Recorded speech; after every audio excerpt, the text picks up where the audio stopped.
Hey everyone, it's Strange Michael. I hope you're doing well today. I have a review here, and kind of my first real long-form video, now that I've kind of just embraced what this is, because of my boy, Franchise Horror Reviews, who I talk to a lot. His other channel is Goosebumps Completionist. I've been talking to this dude for years. I consider him a really cool friend. He does the longer videos like Rambo Rat for Life, OCP Communications, Michael King. I always forget what his actual channel name is. It's usually like The Choice Voice or MLK Enterprises, something like that. But anyway, check out those guys if you like what Franchise Horror Reviews does, and kind of vice versa. So, for me, I've kind of sat around on a series for a long time. I've heard a lot about it over the years. It looked a little goofy, mainly part 2, but I finally got around and I watched the first 3 of the 4 films. Excuse me, I have indigestion. I went to a buffet tonight for like the first time in a long time, like since my birthday. And man, it was good. Chinese food, oh, so good. Anyway, had a lot of food tonight. So, this movie, this series that I've kind of tuned out on, I will watch part 4, probably sometime this week, and probably get a review for it as well at some point, God willing, if I have the time. This series is the Slumber Party Massacre. Now, of course, the series has this film from 1982, the 1987 sequel, which is part 2, not even part 2, just Slumber Party Massacre 2. I dropped my phone. Let me grab that really quick. Oh, all that food's in the way. Oh, shit. Okay, so then we have part 3 that I watched last night from, I believe, 1990, called Slumber Party Massacre 3. I couldn't find it to rent anywhere, but thank God it ended up being on YouTube for free. Illegally, but still. So, then the 4th film, which, mind you, there's kind of 2 other series that people say go along with the Slumber Party Massacre series, are kind of loosely related to it. Sorority House Massacre, which I've never seen, and Cheerleader Massacre 1 and 2. If you look at the IMDb page for Slumber Party Massacre's entire series, Cheerleader Massacre Part 1 and Part 2, which from the clips I've seen online, are extremely low budget and look kind of like porn, which I'm not going to review them unless you guys really want me to for whatever reason.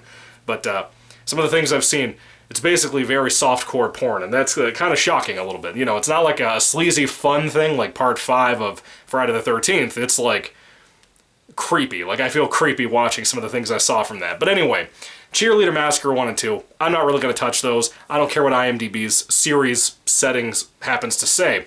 Sorority House Massacre, though, I believe I heard they were good. I heard Part 2 was a little controversial, but I could be wrong. I think it was just those 2 films that are supposedly loosely in a universe with these movies, but even so, this review is going to be for the first one.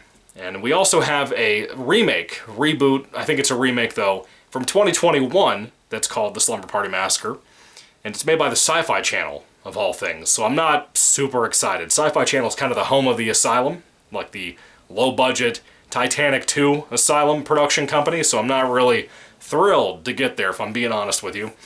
But I'm kind of putting that off, especially after Part 2 and Part 3. What I witnessed there, not a big fan. There's a lot of people out there, by the way, who love the series tremendously.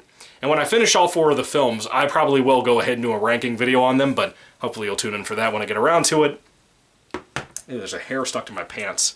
It's my wife's hair, though. Ugh. Not that her hair's gross. It's just, it was in the pants, like in the fabric, the wall of the fabric. I felt it come out of my leg as I pulled it. It was weird. The Slumber Party Massacre, as I said, the original film, came out in 1982. It's about an hour and 20 minutes, and it flies by. It really does. Now, this is 1 year after My Bloody Valentine. This is 1 year after Friday the 13th Part 2, and the same year as Part 3 coming out, I believe. This is the year after The Prowler. You know, a lot of things had come out by this time. Texas Chainsaw Massacre, of course, years and years before. Halloween, Psycho, so many big things had already come out to really begin the slasher subgenre of horror. And this one came around, and it seems to me personally, people my age, I'm not 30 yet, I'm 28, it seems like a lot of people my age have kind of missed out on these movies, the Slumber Party Massacre films, because they weren't as beloved. They weren't talked about as much because of kind of the sleazy nature of them. If you don't happen to know, Slumber Party Massacre started out, at least this particular movie did. Part 2 has more of an element of this that makes more sense, but I'll get there when I get in the next review. Maybe I'll talk about it briefly here, I don't know. This is a spoiler-filled review, by the way. I'm kind of going that route nowadays. I kind of think maybe it'd be interesting to do the videos that way. Maybe not for everything, but for a lot of films, probably so. Slumber Party Massacre is kind of a sleazy movie, but it started out as a parody of slasher films when it was being written, and I believe they started to film, from what I understand, film it as a parody, and then it slowly kind of turned into a straightforward, focused slasher movie, just another slasher film. But the actual director of the film, who I respect a lot for what this was, Amy Holden Jones, who also kind of co-wrote it a little bit with Rita Mae Brown. If you have looked at Amy Holden Jones in like interviews or seen pictures of her, seen some of the things she has to say about Slumber Party Massacre, she is very clearly kind of a second wave feminist, you know? But even she knew how to have fun with making this movie. And I'm not saying that the second wave feminist thing would have affected that, but if it were nowadays that this film had come out, it absolutely would have. Pretty much from what I understand, every single film in the Slumber Party Massacre series was made by a woman. And it's pretty cool. I like that, especially for this film and parts of Part 2. Maybe a tad bit of Part 3 I actually really like.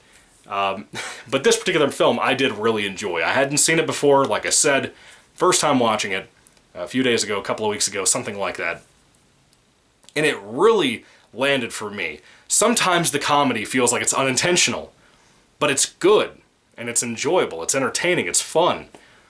The characters in here aren't really the most well-defined, but I like them because of the performances these young actresses really pulled off. Even for kind of the sleazy nature of this film, it's just fun to experience. It's fun to watch what these characters do in the situation they're in. The kind of sillier murders and kills in it are pretty fun. The sillier, goofier bad guy is really fun. There's some things I really like about him I'll get to later on. But it seems to me like a lot of that humor, even if this should have, in my opinion, stayed a parody, because I think it would have been really fun in that regard, even if it is considered more of a straightforward slasher, it's not too silly like Part 2, which I think kind of ruins that film for me a little bit, but it also kind of makes that film a little bit. And it's not taking itself too serious like Part 3 does, which I think is kind of its downfall. Part 1 really got everything right.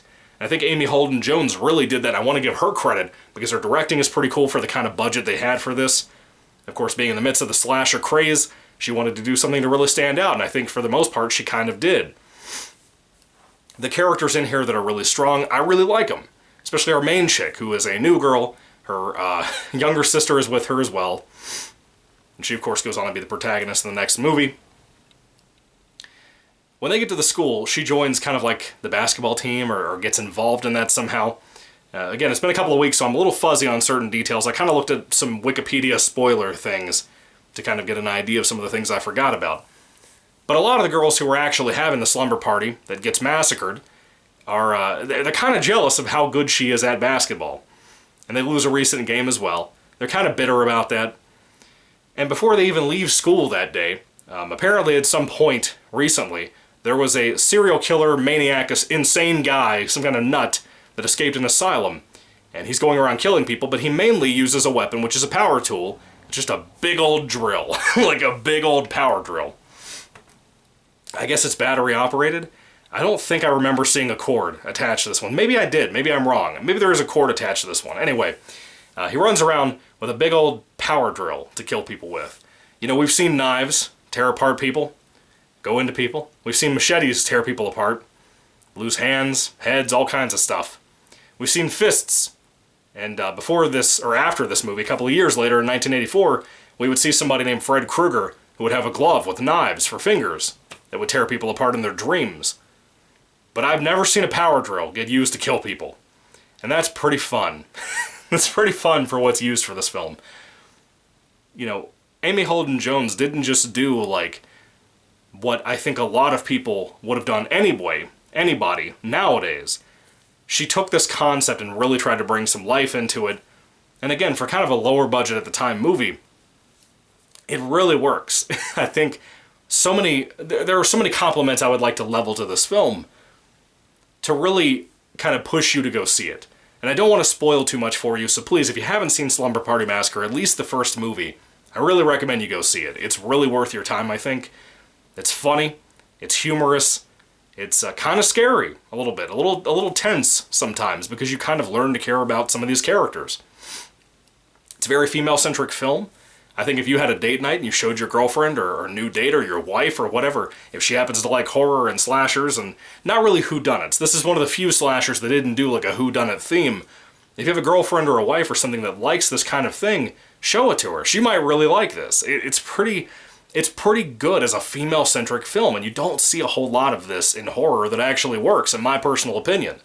A lot of it just feels dull. You know, a lot of people like the first Black Christmas film. I saw it one time, did not enjoy that movie. I know it's a controversial hot take, but I'm just not a fan of it. I think it's a little dull, and it's coming from Bob Clark, of all people. That's crazy. You know, Christmas Story was made by that man. You've seen the cultural revolution that film became over time, even though it didn't really do well when it first came out. But Black Christmas, I don't understand the love for it. With that being said, though, Slumber Party Massacre gets a lot right, and I really want to delve into that. So again, if you haven't seen the film, please move along. Please pause the video, come back to it at some point, whatever you want to do. But I would tell you out front, you should give this film a chance. Before you hear me say anything or anybody else say anything, before you hear spoilers or anything, take your time to go see it. It's a little bloody. It's got some pretty creative kills that I enjoyed a lot. Some that are totally nonsensical for the scare factor. But yeah, there is that. Anyway, moving along to the plot. The insane asylum guy gets out, uses a power drill to kill people, and he gets interested in some girls, and eventually makes his way onto a slumber party to massacre. And it happens to be a situation where the girl that did so well at basketball, the new girl, and her sister and her family live across the street. And the reason the one girl, the group of girls from the basketball team, are going to be doing kind of like a slumber party is because one of the parents that owned that house is going out of town. Now the film, really to me, it has a lot of nudity in it. Like, not to the extent of like Rob Zombie's Halloween or like the 2009 Friday the 13th film, which is a remake, a reboot, whatever, mainly a remake. It's not like to the extent of that, where I feel like it's way too much. But there's a lot of nudity in this film. I think that that's a little controversial, but that adds to that sleazy feel of this film. And I feel like if it was a straight-out parody for the entirety of the film, I feel like it would have benefited even more having that there to really kind of, you know, overdo it, just to make a point, you know? That's pretty smart. And again, Amy Holden-Jones, I kind of hold responsible to be involved for every part of this that made it as good as it is.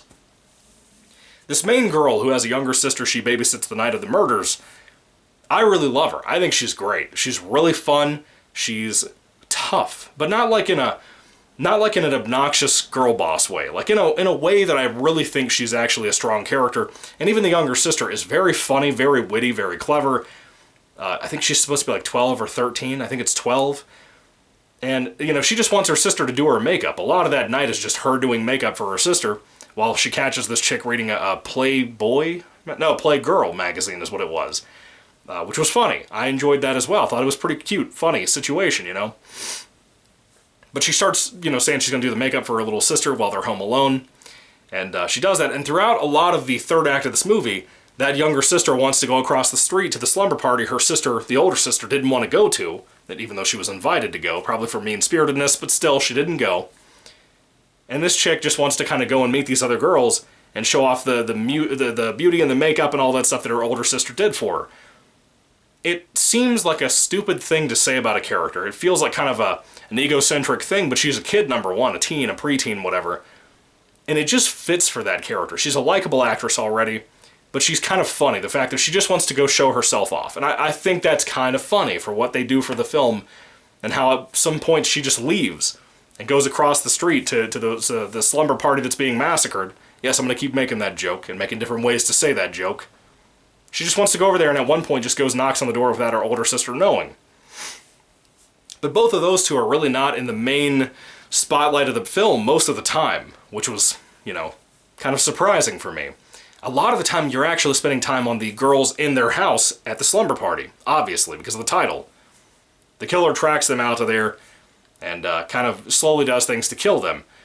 Some guys come to visit, he goes after them as well. There's pretty horrific kills in here, man. I don't remember all of them, but I remember a lot of them being pretty insane, and some of them reminding me a lot of My Bloody Valentine. Mainly the one chick who's dead inside of the fridge and keeps trying to fall out every time the younger sister, when they finally get inside of that house where the slumber party has been massacred at this current point, she keeps opening up the fridge the body almost falls out. Over and over again, like 5 times, man, in a row, in like a 10-minute scene. But, yeah, that's like right out of My Bloody Valentine, which again, that parody aspect was clearly referencing that the year before in 1981. That's genius. That's pretty fun stuff that I don't think people had ever thought of. Could have happened in My Bloody Valentine. They didn't go that route, which was bizarre to me. That film's not a comedy, though. So, I just really like the film, as you can tell. The girls having the slumber party, I think there's 4 of them, I believe. And then there's like 2 or 3 guys that show up. I think there's 2 guys. There are 2 or 3 that are really cute. I mean, really cute girls in general. And their performances, really good. They have like a friendship, kind of a Mean Girls friendship, but not too mean. Not like bullying mean a lot of the time. They're actually fun. Like, I actually like their conversations. I like hearing them joke and banter. All of that's very well written, very well done. It feels natural. You know, in a lot of 80s slashers, or 80s films in general, as much as I love them, and I love that time in movies, a lot of the time they don't land the natural feel. Friday the 13th is very guilty of this. Everybody talks like a robot. Everybody's performance, everybody's direction for the actors and actresses, a lot of the time is just very robotic. It's walk around, say somebody's name like Bill, Bill, and then get slaughtered by the lake or in the woods. You pick, you know? It's really not anything like super well done when it comes to the writing part. But I think Slumber Party Massacre stands out because of that, because of how well done that is in 1982 of all things. I'm surprised more films didn't take a note from this and really use it to prop up more deconstruction type stuff, even though it was very early on in the slasher subgenre's big boom from 1978 with Halloween. But I feel like this is the beginning of that. Even though it's very early on in the 80s, the slasher insanity carried on into the 90s when Scream came out and whatever, and then I Know What You Did Last Summer, and then so on, Valentine, all these different things. There were so many things this turned into over time as a subgenre, and it surprises me that more people don't acknowledge that more films didn't do this comedy route that this film did. I mean, Friday the 13th kind of goes there later on in the late 80s, but a lot of the time, no. Nightmare on Elm Street did that, kind of in the later films, like from Part 3 onward. But still, Halloween never really went that route. Well, until Resurrection with Busta Rhymes. But that doesn't count, that's early 2000s. I think it's a shame that this film gets overlooked so much. Because even down to the special effects, for example, the pizza guy that shows up to get the people their pizza at the slumber party. Something happened to him, we're not really sure, but he got his eyes like torn out, I guess, with the drill. And it's pretty horrific. A lot of the blood effects look really good. That's the big one that I think about when I think about this movie. That and the end of the film, which I'll get to in a moment. But that pizza guy murder is pretty horrific, and I'm surprised how long a lot of the girls in this main group of friends lasted. Getting hunted down by this guy in the house, sometimes outside, where he's just kind of wandering around doing things in the neighborhood, versus when he gets inside and starts going after him. I'm surprised how long these girls lasted, but they're actually kind of smart. They think like, I'm going to pile up a shit ton of stuff in front of the door to block this door, but they don't turn around and think about how he gets sneaking through the window. That hadn't been done in the 80s, really. I mean, you had people blocking doors, but you didn't have, like, the killer smart enough to go the fuck outside, come up the side of the building, get in through the window behind you, and then bam, he drilled you. That was something that hadn't really been done much, aside from Friday the 13th Part 2, when Jason comes through that window. That's great. Slumber Party Massacre invented some of that stuff, or really kind of executed it better, or did it in a way that people hadn't thought of, in my opinion, from what my exposure is to slashers over all the years I've been alive, since I've been watching this since I was a kid. Slumber Party Massacre really stands out like that, in my opinion. Let's see, what else can I talk about? The music in it is kind of like very 80s. It's not really like a synthwave type of thing, it's just 80s, you know, and I like it. I like the radio hits, I like all that stuff in here, stuff that I hadn't heard before. I think it's the intro credits music. I really like that a lot. When the film goes to credits at the end of the movie, I like that music a lot. There's not a whole lot of music in here, but when it's there, it's fun. I like the house that the slumber party's taking place in. I feel like it's very cozy. kind of like more so than part 2 and part 3 in my opinion. It feels like an actual home you stepped into in the 80s, and I like that a lot.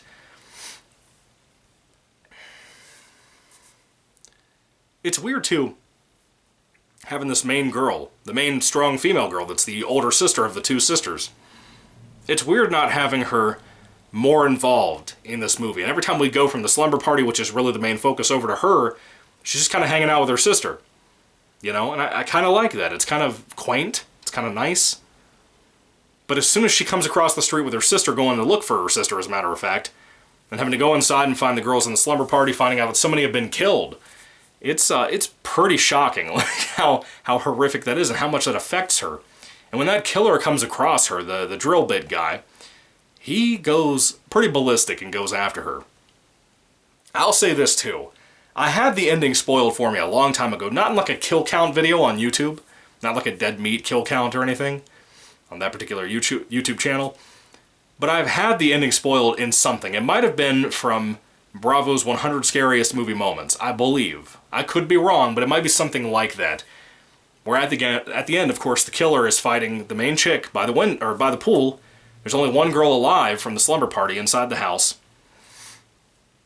And this chick at one point gets her hands on like a machete or something like that. I think it's a machete. And swings it at him and chops his fucking hand off, dude. I'm gonna be honest with you, when that happens, you know, I've got a thing. Like, there's something with me in my brain. I think this started when I saw Empire Strikes Back as a kid. And Return of the Jedi as well, where both Luke in Empire and Vader in Return both lose their hands. There was something about that when I was a kid that I didn't expect that in kids' entertainment, which Star Wars is kids' entertainment.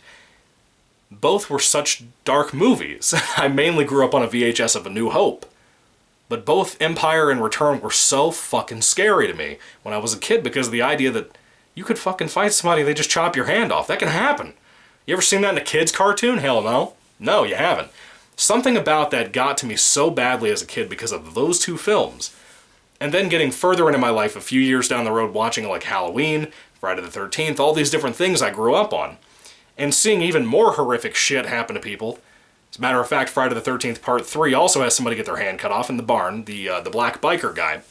And there are moments like that there's just something about amputation that freaks me out, dude. If I see amputation in movies, that really gets to me. That affects me a lot. You know, found footage gets me in one way. I'm not... Like, I love gory movies, but I think gory films affect me more when it's something truly horrific, like Terrifier or Terrifier 2, Friday the 13th Part 5, A New Beginning. I'm trying to think of some other examples. Halloween 2018 is pretty gory. Halloween Kills is pretty gory, too. Friday the 13th's remake is pretty bloody. Some cool things like the bear trap scene are in that.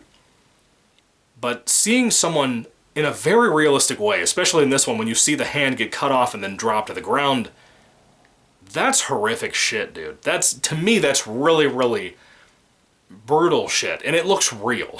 Like, to me, it looked more real than I ever remembered it looking when I saw, wherever the spoiler I saw, from YouTube or a documentary or whatever it was all those years ago when I was very young, that scene, seeing it now on a digital copy on TV, on Shudder's app, as a matter of fact, is where I watched this and Part 2.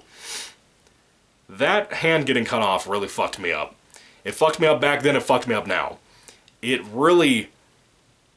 I don't know what it is. It's just something back to that Empire and Return of the Jedi thing that just really fucked me up as a kid. And when I see that in movies in general, like I said, it really gets to me.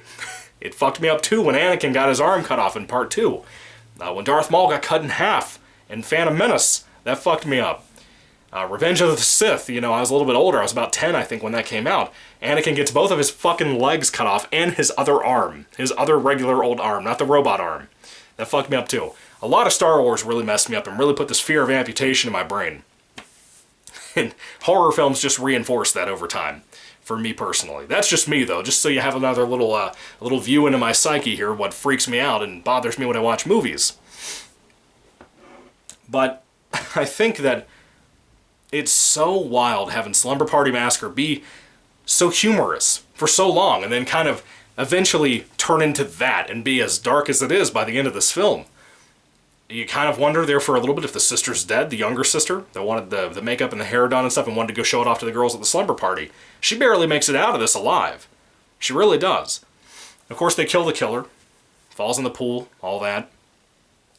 But the hand being cut off really messed me up. He wasn't enough of a threat to be able to survive this movie, I think, and be able to go on to part 2 and part 3. They didn't know they were going to make those, right? Part 2 didn't come out for another 5 years, in 1987. So, they didn't know they were going to make a sequel. I think they were really struggling to figure out how to make a sequel. They really went in a direction I didn't like, for the most part. But the killer here could not possibly have survived to go over to that, so they didn't do it. Which I give them commendment for that. They didn't turn him into like a zombie and bring him back to life.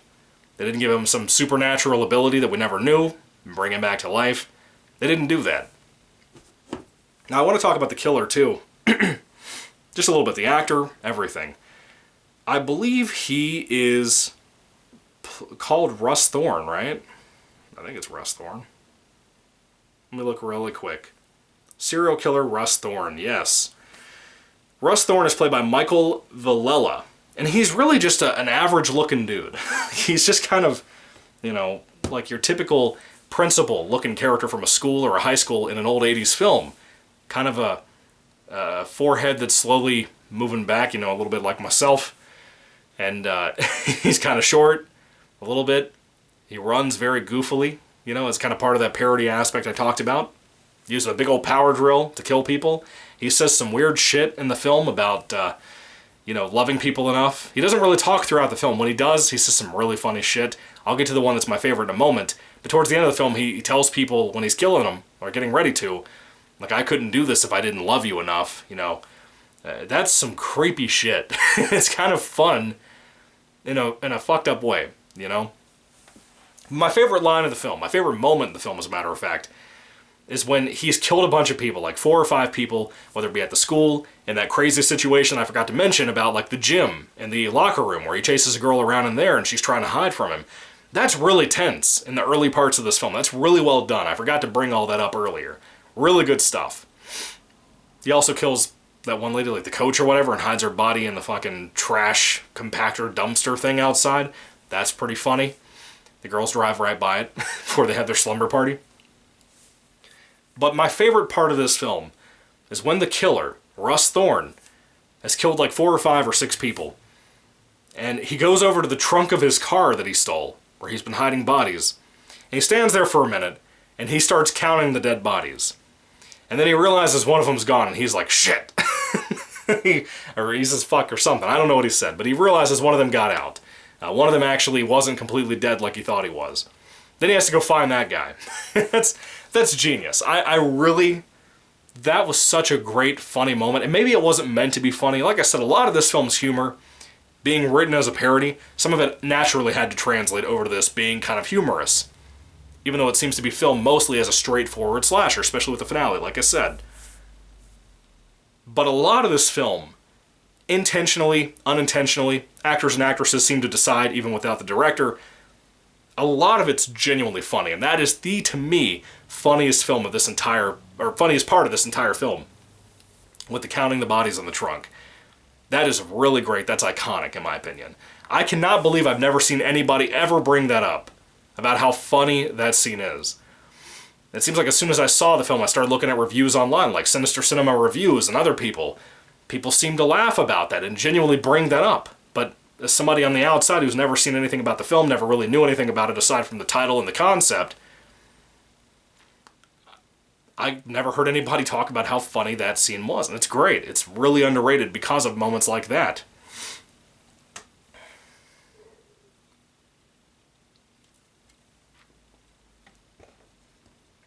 I will say this. Of course, I'm going to review Part 2. I'm going to try to review Part 3. Part 3 is already leaving my brain. Part 2 is mostly in my brain. I just watched it a couple of days ago. Not really a fan of Part 2 and Part 3, if I'm being honest with you. I think I've already kind of said that in this review. And I don't want to spoil too much. But Part 2 is so comedy-focused. It's like an hour and 30 minutes, I think, or hour and 20. It's very short. A lot of these films are very short. This film being kind of a mix of humor and scary and tense, it can be actually kind of scary sometimes. But then go into part 2, for like the first hour of this hour and 20-minute long film, nothing happens. It's really just kids partying at a house far away. It's the younger sister being the main character in this second film. Now, the younger sister from this first movie is that main character in that one. The older sister's apparently been locked away. Don't want to tell you too much. I'll get to that film in a minute. But the fact that like the first hour of that movie has like no death, no kills, nothing really going on. Just people partying, young people partying in high school. It feels so cheap, and it looks cheap compared to this movie. Amy Holden-Jones is not working on that one as far as I know, or as far as I remember. I don't think she had a hand involved at all. But part 2 has its fans.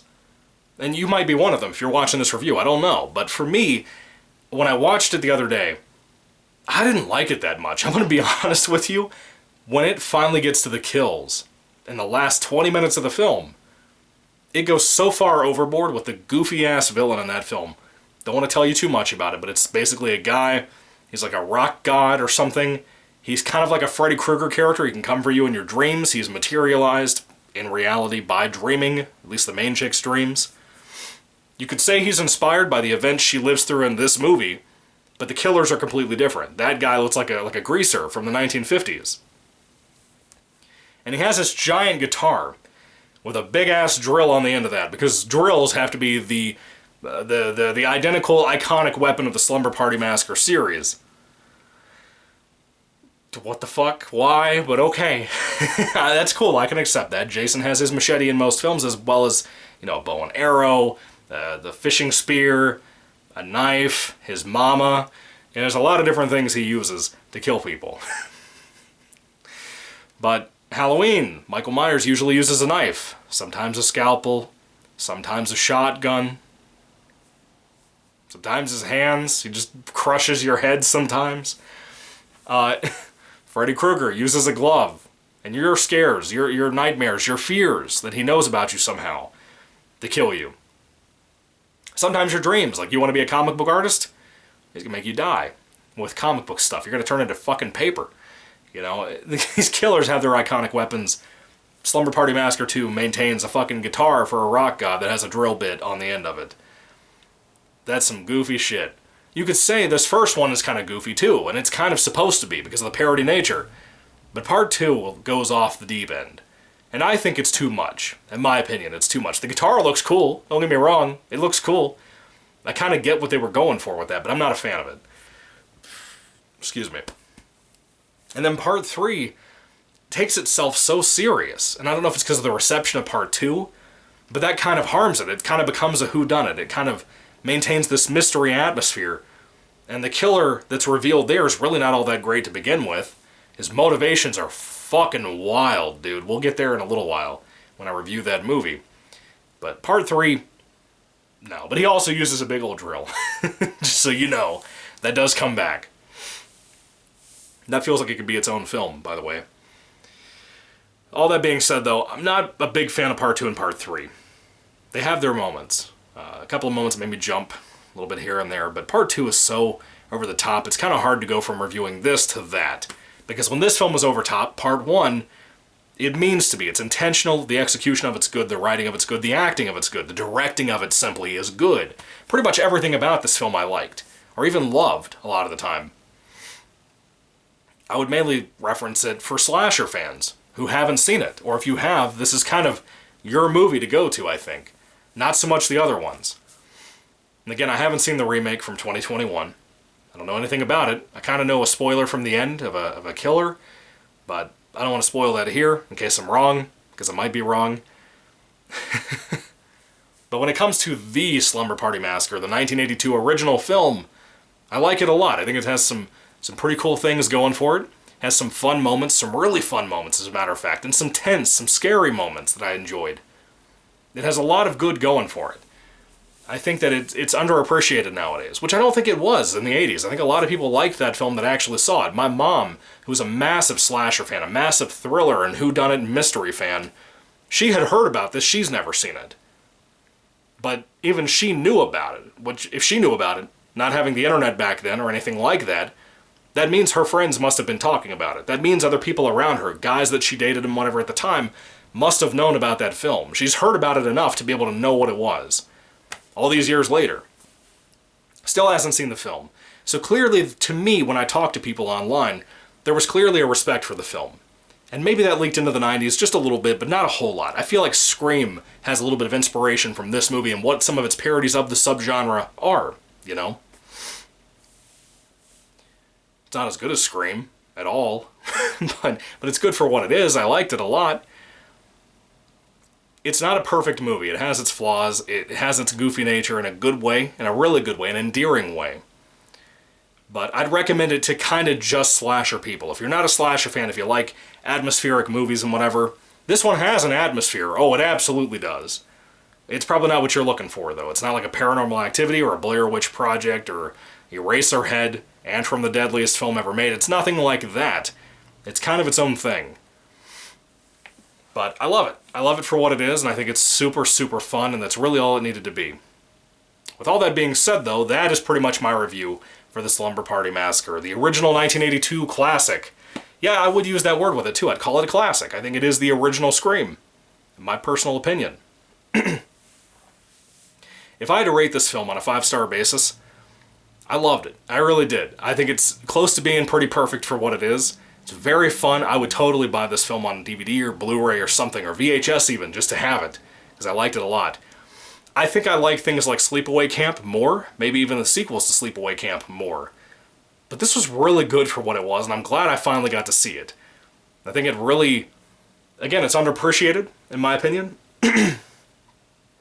And I think that I would hope that this review would bring more love to it, and bring more of an audience either from my group of friends, people who watch my videos, whatever in my audience. I hope a lot of you guys will check the film out if you haven't seen it before. I hope you checked it out before you watched the rest of the spoiler-filled review, but it's a good flick. It really is. If I had to rate that film on a 5-star basis, I'd give it like a 4 out of 5 stars. I really like it a lot. I think it has a lot going for it. I think it's super fun. It's super goofy in the best possible way. There's a lot of quotes you can get out of this film to really quote to your friends if they watched it with you. As a matter of fact, I would even go far enough to say, if you have like a group of friends, any friends, boys, girls, anything like that, if you have a group of friends who like slasher films or just horror films, you like the old nature of the 80s and whatever, put this on at your slumber party, or your sleepover, whatever you'd like to call the thing. Put it on. Watch it with your friends. It's pretty fun as a friend movie, even though I just kind of watched it by myself. My wife wasn't home when I was watching this. It's pretty fun for that. It really can bring that kind of party atmosphere around for you guys. You guys can laugh at it. You can get kind of tensed up. It has a lot of cool things going for it, I think. But yeah, that would be great to watch with a group of people. I really do believe that. I'm surprised this doesn't get like a re-release in theaters. You know, like an IMAX theater or something. It's kind of like an anniversary thing. Personally, I think it deserves it. Last year would have been in 2022 we would have had the 92, 2002, 2012. The 40th anniversary would have been last year in 2022. That's fucking crazy to me. Anyway, all that being said though, thank you guys for watching. I hope you'll check out the film if you haven't seen it before. It's good, I recommend it, and I will be reviewing Part 2, Part 3, and Part 4 of the remake. I'm not going to be touching Cheerleader Massacre, Sorority House Massacre, at least not yet. If you guys want me to in the future, I will. Just put it down in the comments section, let me know. All that being said though, thank you all for watching. Thank you for listening to me ramble about this wild little film. And I'm sorry for being a little bit breathy, you know. I'm breathing really heavy in this review because of how much food I ate earlier. Oh my god, I am so, like, drained. You ever eaten so much at, like, Thanksgiving or something, you feel so full? That's how I feel. Anyway, thank you all for watching. 4 out of 5 stars for the Slumber Party Massacre. Have you seen it? What do you think about it? Put your thoughts and comments down in the comment section down below. Let me know. I want to know what you guys have to say about this awesome little flick. And, yeah, that's pretty much it. Thank you guys. God bless you all. Goodbye.